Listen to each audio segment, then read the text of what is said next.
இது ஒரு விசில் புரட்சி தேர்தலா இருக்கணும். நான் தன்னந்தனியாளு, நீ ஏழ நம்ம பாரு, கொஞ்சம் நவந்தனா இங்க 8 கோடி பேரு, மிரல போது ஸ்டேட்டு நம்ம விசில் சத்தம் கேட்டு, நல்ல பங்க வாழ இங்க விசில கடி ஓட்டு.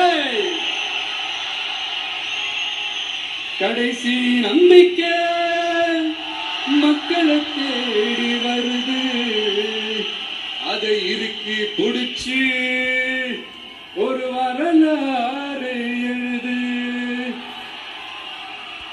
உங்க விஜய் நான் வரேன். விசில் அடிக்க ரெடியா?